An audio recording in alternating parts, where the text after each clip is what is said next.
हाँ जी, तो सबसे पहले है हमारा what is memory, memory hierarchy, जी जी मेमोरी सर। ऑर्गेनाइजेशन। जी जी, हाँ कुणाल। सर आप sir video video sir provide कर दिया करो सर, वो अगर कई बार हम सर डाउट्स होते हैं तो हम वीडियो देख सकते हैं ना क्लास आप लोग सर मेरे जी। YouTube चैनल पे प्रिंस मदान नाम से मैं करता हूँ, उस पे बहुत सारे लेक्चर्स पड़े हुए हैं, जो भी आज के लेक्चर्स होते हैं वो मैं वहाँ डाल देता हूँ, आप वहाँ से देख लिया करो। सर एक लिंक शेयर कर देना आप सर, कुछ नहीं लिखना उससे। है YouTube पे, अपने लिखना है प्रिंस मैदान, दैट्स ऑल। Okay sir. ठीक है सर जी, मैं ट्राई कर रहा था सर, एक दिन मैं ढूंढ रहा था सर, बट मिला नहीं सर चैनल आपका सर को। चलो मैं लिंक भी शेयर कर दूंगा, लिंक भी share. Okay sir, thank you. ठीक है, ओके बच्चों, ओके।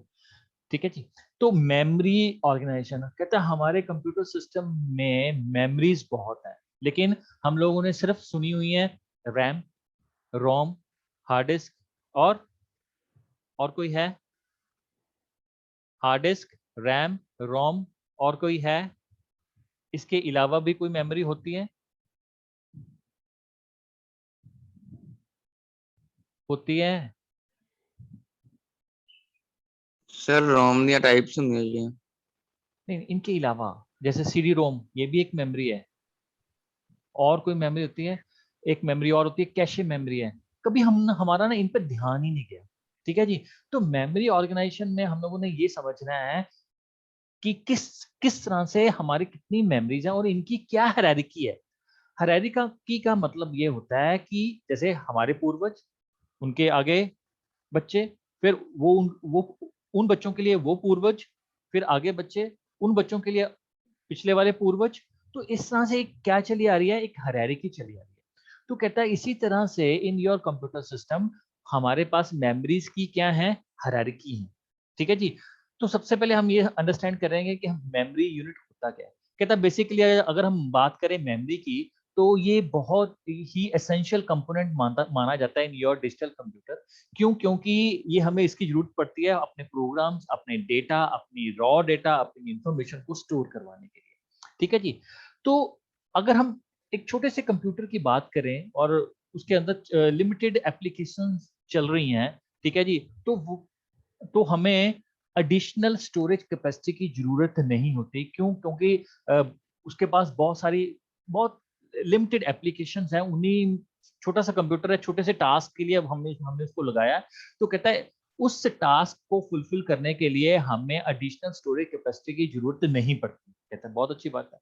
लेकिन आजकल जो जनरल पर्पस कंप्यूटर्स आ रहे हैं जहाँ पे मल्टी प्रोग्रामिंग सपोर्ट हो रही है, वहां पे हमें जरूरत पड़ती है कि हमारे पास एडिशनल स्टोरेज हो। ठीक है, वेल इक्विप्ड स्टोरेज कैपेसिटी हो beyond the capacity of main memory के अलावा भी आपके पास और अच्छी कैपेसिटी होनी चाहिए if you want to run multiple programs in your computer. ठीक है जी, तो कहता अकेली मेन मेमोरी जो है उसके पास इतनी एनफ स्पेस नहीं होती कि वो सारे प्रोग्राम्स को अकोमोडेट कर सके इन योर टिपिकल कंप्यूटर्स। तो there is just not enough space in one memory unit to accommodate all the programs used in typical computers. तो कहता हमें और भी मेमोरीज की हेल्प की जरूरत पड़ती है। कंप्यूटर्स उसको उनसे उनसे मदद लेता है ताकि वो मल्टी प्रोग्रामिंग को सपोर्ट कर सके, टिपिकल से टिपिकल जो प्रोग्राम्स हैं उनको रन कर सके। ठीक है जी, तो more over most computers users accumulate and continue to accumulate large amount of data processing software। तो आजकल के अगर हम बात करें तो इन टुडे सिनेरियो जितनी कॉम्प्लेक्स से कॉम्प्लेक्स एप्लीकेशंस, कॉम्प्लेक्स से कॉम्प्लेक्स डेटा हमारे पास अवेलेबल हो गया है, we need large amount of data. ठीक है, large amount of memory to process data processing softwares. ठीक है जी, तो इन सब चीजों को हैंडल करने के लिए हमें अच्छी मेमोरी की जरूरत है। तो कहता है हम लोग एक स्टडी करेंगे मेमोरी की हायरार्की को स्टडी करेंगे कि हमारे पास इस मेमोरी के अलावा भी और बहुत सारी मेमोरीज अवेलेबल है, आप उनकी भी हेल्प ले सकते हो। जरूरी है प्रोसेसर मेन मेमोरी से ही सारे काम करवाएगा, आपके पास और भी बहुत सारी मेमोरीज हैं, आप उनकी हेल्प लेके भी काम कर सकते हो। तो कहता मेमोरी हायरार्की में हम लोगों के पास कुछ फैक्टर्स हैं। एक, इट इज मोर इकोनॉमिकल, सस्ती होनी चाहिए to use low storage cost. ठीक है, कॉस्ट कम होनी चाहिए, जैसे जैसे आपकी स्टोरेज कैपेसिटी बढ़ती जाएगी वैसे वैसे आपकी स्टोरेज आपकी जो स्टोरेज की प्राइस है वो भी बढ़ती जाएगी। ठीक है जी। तो हम लोग ये चाहते हैं कि सस्ती भी हो और हमारी इंफॉर्मेशन को ज्यादा से ज्यादा स्टोर भी करवा के रखे, हमें बैकअप भी दे। तो इस तरह की हमारे पास कुछ क्राइटेरियाज हैं जिनमें हम लोगों ने मेमोरीज को डिवाइड किया हुआ है। तो हायरार्की का मतलब ये है कि सबसे पहले लोएस्ट प्राइस, कैपेसिटी कम। ठीक है जी। थोड़ी सी महंगी, थोड़ी सी कैपेसिटी नीचे वाली से ज्यादा, थोड़ी सी और महंगी, कॉस्ट महंगी भी और कैपेसिटी भी थोड़ी सी ज्यादा, फिर महंगी, कॉस्ट भी ज्यादा, फिर और महंगी, कॉस्ट भी ज्यादा। तो इस तरह से एक हायरार्की बनाई हुई है जिसमें हमारी different different types of memories lie करती हैं। सबसे पहले हमें ये क्वेश्चन जरूर पूछा जाता है, मैं भी पूछूंगा, अब एक्चुअली मेरा तो प्रैक्टिकल है नहीं है। The memory unit that communicates directly with the CPU is called as main memory. Computer, आपका सीपीयू कौन सी ऐसी मेमोरी के साथ डायरेक्ट बात करता है, वो है मेन मेमोरी। अब तो एक और आ गई है, that is cache memory. Main memory से भी पहले वो किससे डायरेक्ट बात करता है, कैशे मेमोरी। और सबसे क्लोजेस्ट अगर सीपीयू के पास मानी जाती है तो वो आपकी है कैशे मेमोरी है। क्यों? क्योंकि आप लोग आगे जाके कैशे मेमोरी की वर्किंग पढ़ोगे, क्योंकि कैशे मेमोरी ने हमारे रिसेंटली जो इंफॉर्मेशन यूज होती है उसको मोर इजीली और वेल इन टाइम हमें वो अवेल कराने में कोशिश करती है। ठीक है जी। The memory unit that communicates directly with the CPU is called as main memory. ठीक है जी। और कुछ ऐसी मेमोरीज भी हैं जो हमें बैकअप स्टोरेज प्रोवाइड करती हैं। ठीक है जी। लेकिन ये कैपेसिटी में ज्यादा होती हैं और इनकी कॉस्ट भी ज्यादा होती है। ठीक है जी। और जो मेमोरी मेन मेमोरी है ये क्या है, ये आपकी कैपेसिटी में भी कम होती है और स्पेस अपनी इकोनॉमिकल भी होती है, लेकिन ये काफी देर तक डेटा होल्ड करके नहीं रख सकती। तो हर किसी का अपना अपना क्या है, एक फैक्टर है। ठीक है जी। इसको हम टेम्परेरी मेमोरी भी बोलते हैं, जैसे कि जब तक तो आपका पीसी ऑन है, जब तक आपकी पावर ऑन है तो उसमें कंटेंट्स रहेंगे, जैसे पावर ऑफ उसके कंटेंट्स वॉश आउट। तो इस तरह की फैसिलिटीज अगर आप लोगों ने लेनी है तो हमें बैकअप स्टोरेज डिवाइसेस चाहिए। पावर जाए ना जाए, ठीक है जी, it can remember your data, it can store your data for long long term times. ठीक है जी। तो वो डिवाइसेस जो हमें बैकअप स्टोरेज देते हैं उनको हम क्या बोलते हैं, ऑक्सिलरी मेमोरी। और वो मेमोरी यूनिट जो सीपीयू के साथ डायरेक्टली बात करती है उसको हम बोलते हैं मेन मेमोरी। और भी हमारे पास बहुत सारी ऑक्सिलरी डिवाइसेस मेमोरीज हैं आपके कंप्यूटर सिस्टम में, जैसे कि मैग्नेटिक डिस्क होगी, मैग्नेटिक टेप्स होगी, ये सब भी अवेलेबल हैं। But they are used for storing system programs, large data files and other backup information. अब अगर हम बात करें विंडोज की, तो विंडोज भी तो रैम में स्टोर हो रही है, इट्स अ हैवी प्रोडक्ट, लेकिन इतना नहीं है। ठीक है जी। और भी एप्लीकेशंस चल रहे हैं लेकिन इतने हैवी नहीं है। ठीक है जी। लेकिन still we have a capacity कि हम लोग मल्टी प्रोग्रामिंग को सपोर्ट कर रहे हैं। ठीक है जी। लेकिन कि आप लोग कहो कि मैं एक साल बाद रैम में से डेटा रिकवर कर लूं तो पॉसिबल नहीं। ठीक है जी। तो आपको उसके लिए क्या चाहिए, बैकअप स्टोरेज डिवाइसेस चाहिए। ठीक है जी। सिर्फ वही प्रोग्राम जो अभी करंटली यूज नहीं हो रहे, डेटा करंटली नहीं यूज हो रहे, वो कहाँ स्टोर करते हैं, in your magnetic disk like hard disk. ठीक है जी। और मेन मेमोरी में वही प्रोग्राम्स, वही डाटा जो प्रोसेसर को इस वक्त जरूरत है, currently needed by the processor, that will only reside in your main memory. जो इस वक्त करंटली प्रोसेसर को जरूरत है, सिर्फ वही डाटा, वही प्रोग्राम्स आपकी मेन मेमोरी में रहेंगे, बाकी नहीं रहेंगे। ठीक है जी। अगर आप लोग उसको डेटा को स्टोर करवा के रखना चाहते हो फॉर लॉन्ग टाइम्स, कि आफ्टर 10 डेज के बाद मैं उसको यूज कर लूंगा, तो मुझे किसकी जरूरत, किसकी हेल्प लेनी पड़ती है, अपनी ऑक्सिलरी मेमोरी, राइट क्लास। ठीक है जी। तो इस तरह से कहता है मैं एक मेमोरी की हायरार्की बना रहा हूँ। अब मैं वो डायग्राम आपके साथ शेयर करने जा रहा हूँ जिनके थ्रू हम लोग ये डिस्कस करेंगे कि हायरार्की बेस्ड किसके ऊपर है। अब ये देखो, ये छोटी सी कि उसने मेमोरी हायरार्की बनाई है। क्लास ये डायग्राम दिखता है आप बच्चों को? Yes yes sir. सर। बहुत अच्छे बच्चे, बहुत अच्छे। एक तो सॉरी, एकदम से मेरे माइंड में आया कि मैंने तुम लोगों के साथ आप लोग सब बच्चे पेपर्स में क्लियर हुए हैं। ठीक है जी। मैंने आप लोगों को कॉन्ग्रेचुलेशन वैसे तो ग्रुप में कर दिया था। ठीक है जी। चलो बाय फेस टू फेस भी कर देते हैं। Congratulations for your efforts that you have put in your previous semester, and the same efforts I hope you put in the current semester also, so that you will be all clear like your previous semesters. ठीक है class? मैं ये बार बार क्यों कह रहा हूँ कि हर teacher ये कह रहा है कि इस वक्त बच्चे जो हैं वो घर में कम पढ़ते हैं, ठीक है जी, लेकिन आपके रिजल्ट्स देख के यही लगता है कि नहीं बच्चे पढ़ रहे हैं। बच्चों किसी के लिए नहीं पढ़ना, किसके लिए पढ़ना है? अपने लिए पढ़ना है, ठीक है जी। एग्जाम्स देने हैं, किसके लिए देने हैं? अपने लिए देने हैं, ठीक है जी। चलो मैं कहता हूँ कि अपना मन मार के कोई चीज नहीं करती, ठीक है। अगर आपको लगता है नहीं यार बाकी ने बुक्स खोली होंगी मैं भी खोल लूँ, नहीं करना काम, ये वाला काम नहीं करना। पर क्या करें, मन है ना, घबराता है यार बाकी ने चंगे नंबर आए ने, मेरे नंबर नहीं आने, सब मैनू कौन देखता पाया कि मैं किताब खोल के बैठा है कि नहीं बैठा, मैनू चाहिए था कि मैं देखना फिर क्यों है। अगर कहीं ऐसा मन करे ना तो इसको समझा के रखो, अरे यार कुछ नहीं होता, अपने पे यकीन रख, मुझे आता है, मैंने तैयारी की है। फिर भी लगे कि किसी कहीं क्वेश्चन पे डाउट है तो फिर अपने मन की बात सुनो, ठीक है जी। पर मैं यही मानता हूँ कि क्लास सेमेस्टर 4 में ऐसा कोई बच्चा नहीं है, ठीक है जी, जो इस तरह के काम करता है। Everybody studying for their purposes so that after diploma they can join their higher education in some foreign countries and in degree colleges.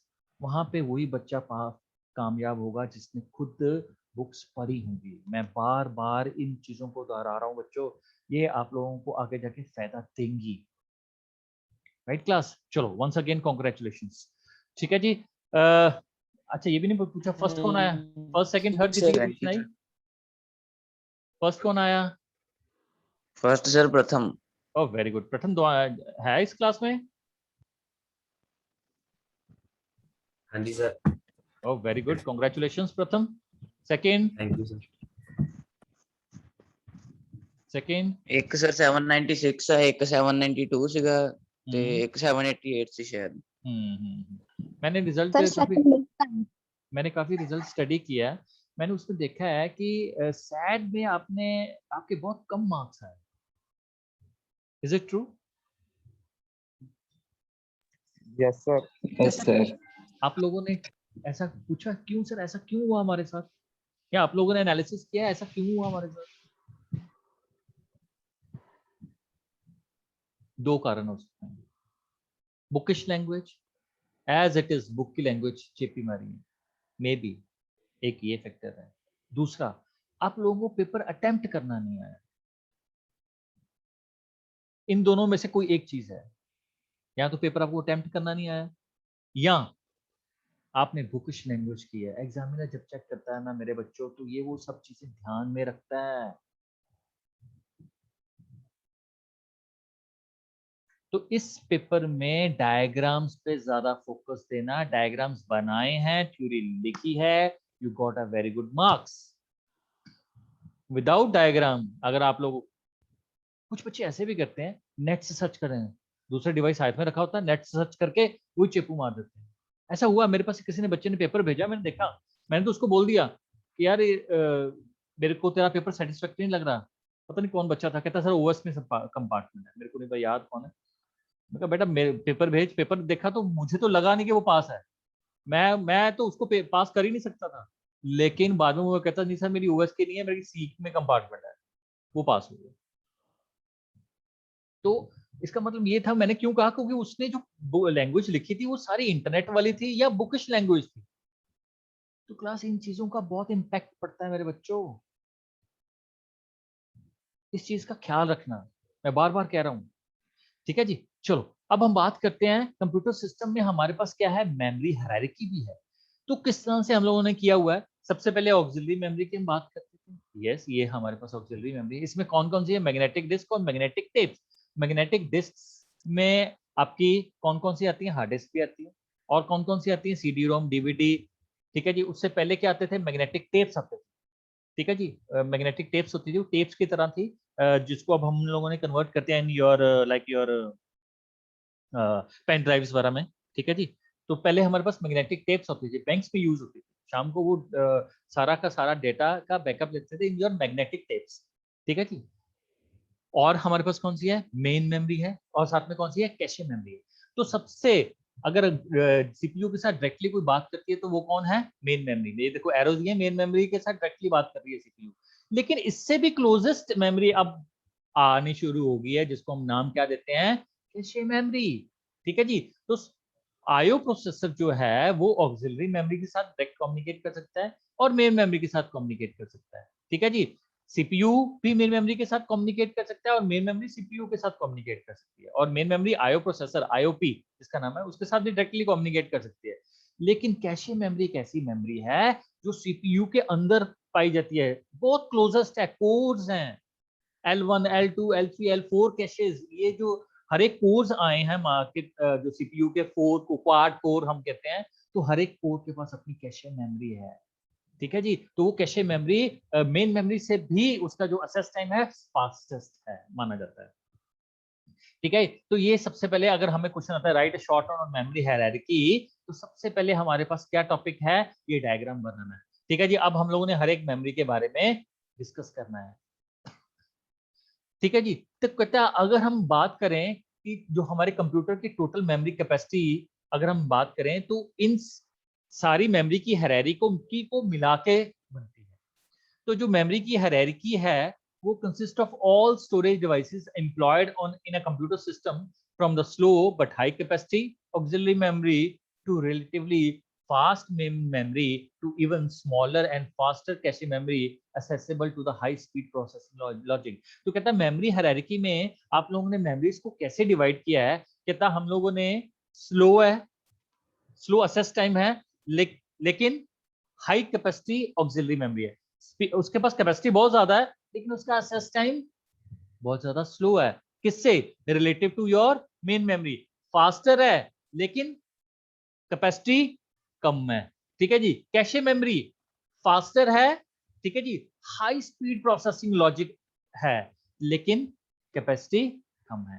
ठीक है जी। तो इस तरह के से हम लोगों ने टिपिकल मेमोरी हायरार्की को डिवाइड किया हुआ है। Right class. तो अगर हम बात करें इस मेमोरी हायरार्की में, तो कहता सबसे बॉटम की हम बात करें तो हायरार्की में सबसे पहले कौन आती है, सबसे बॉटम पे स्लो मैग्नेटिक टेप्स आती हैं, जिनका काम ये है कि स्टोर करवा सके रिमूवेबल फाइल्स को। रिमूवेबल जब मर्जी उसको रिमूव कर दे, जब मर्जी हम ऐड कर दे, जब मर्जी हम असेस कर लें, व्हेन एवर वी रिक्वायर। ठीक है जी। और फिर उसके बाद हमारे पास कौन से आती हैं, मैग्नेटिक टेप्स। ये पहले मैग्नेटिक टेप्स की बात कर रहा है। ठीक है। ये रिमूवेबल फाइल्स क्या होती हैं, जैसे पेन ड्राइव में है, जब मर्जी डाल ली, जब मर्जी लगा के फिर दोबारा अपने हार्ड डिस्क में डालते। फिर उसके बाद नेक्स्ट कौन आती है, नेक्स्ट आती है मैग्नेटिक डिस्क। इसको हम as a backup storage use करते हैं। स्टोरेज कैपेसिटी ज्यादा है लेकिन असेसिंग स्पीड कम है। ठीक है जी। जो कॉस्ट वाइज है ज्यादा है, पैसे इसके ज्यादा लगते हैं। ठीक है जी। फिर उसके बाद कौन सी आती है, मेन मेमोरी की बात करते हैं। तो जो मेन मेमोरी है, it occupies a central position by being able to communicate directly with the CPU. अब इस डायग्राम में ध्यान से देखो, मेन मेमोरी कहां लोकेटेड है, सेंट्रली लोकेटेड है between these three items, IO processor, CPU, cache memory and magnetic disk. It is centrally located. ठीक है जी। तो जो मेन मेमोरी है वो ऑक्युपाई करती है सेंट्रली पोजीशन और डायरेक्टली कम्युनिकेट करती है with the CPU and the auxiliary memory devices through an IO processor. तो main memory auxiliary memory devices के साथ कम्युनिकेट करती है, किसके through, with the help of IO processor. क्योंकि क्यों सीपीयू को इन कामों में इन्वॉल्व करना है, हम लोगों ने, आप लोगों ने पढ़ा था डीएमए हम लोगों ने क्यों लगाया, आईओपी हम लोगों ने क्यों लगाया, ये हाउसकीपिंग छोटे मोटे कामों के लिए सीपीयू नहीं बना है। Right class. Okay. When programs, तो कहता है यही, जब जो प्रोग्राम्स हमें नहीं चाहिए, are not residing in main memory, are needed by the CPU, they are brought in from the auxiliary memory. तो कहता है जब आप लोगों को कुछ ऐसे प्रोग्राम्स हैं जो मेन मेमोरी में नहीं चाहिए, तो आप लोग उसको ऑक्सिलरी मेमोरी में डाल देते हो। तो अगर आपको चाहिए तो आप ऑक्सिलरी मेमोरी से क्लिक करते हो तो वो ओपन हो जाती है, तो वो कहाँ चला जाता है, इन योर मेन मेमोरी। तो मेन मेमोरी कौन से कंटेंट्स कंटेन करती है, वो वही प्रोग्राम्स कंटेन करके रखती है जो कि currently used by the processor. और जो ऑक्सिलरी मेमोरी है वो प्रोग्राम्स को स्टोर करवा के रखती है जो currently not currently needed in your main memory, they are transferred to your auxiliary memory। to provide space for currently used programs and data in your main memory. तो हम लोग उसको क्रॉस करते हैं, तो क्रॉस का मतलब क्या है कि मुझे ये नहीं चाहिए, तो ये जहां भी पड़ा था वापस वही ऑक्सिलरी मेमोरी में ही रहता है आपकी हार्ड डिस्क में। तो जब मुझे चाहिए तो मैं इस पे डबल क्लिक करता हूं, तो ये कहां ट्रांसफर हो जाता है एग्जीक्यूट होने के लिए? इन योर मेन मेमोरी। ठीक है जी, ऑक्सिलरी मेमोरी भी पढ़ ली हम लोगों ने, मेन मेमोरी भी पढ़ ली। अब हमारी कौन सी रहती है? Cache memory. कहता स्पेशल हाई स्पीड मेमोरी अगर हमारे इन योर कंप्यूटर सिस्टम में, वो कौन सी है? कैशे। कैशे को समटाइम्स हम लोग इसलिए भी यूज करते हैं to increase the speed of processing by making current programs and data available to the CPU at a rapid rate. अब देखो क्लास, सीपीयू को कोई डेटा चाहिए एग्जीक्यूट करने के लिए, सबसे पहले वो किसके पास जाता है? कैशे के पास जाता है। नहीं है कैशे में, फिर वो किसके पास जाता है? Main memory. मेन मेमोरी से वो डेटा उठा के उसको एग्जीक्यूट करता है, उसकी एक कॉपी कहाँ रख देता है? कैशे मेमोरी में, ताकि ये डेटा दोबारा मुझे जरूरत पड़े तो मैं कैशे की तरफ जाऊं। क्यों जाऊं? क्योंकि सीपीयू की स्पीड और कैशे मेमोरी की स्पीड आपस में सिंक्रोनाइज करती हैं। ठीक है जी, मेन मेमोरी इतनी फास्टेस्ट नहीं मानी जाती जितनी सीपीयू है, इसीलिए हम लोग मल्टीपल प्रोग्रामिंग को और ज्यादा सपोर्ट कर पाए ड्यू टू कैशे। ठीक है जी, तो इसीलिए उसने बोला हाई स्पीड पे करंट प्रोग्राम्स और डेटा को अवेलेबल कराना सीपीयू को eight a rapid rate, it is only possible with the help of which memory? Class, which memory?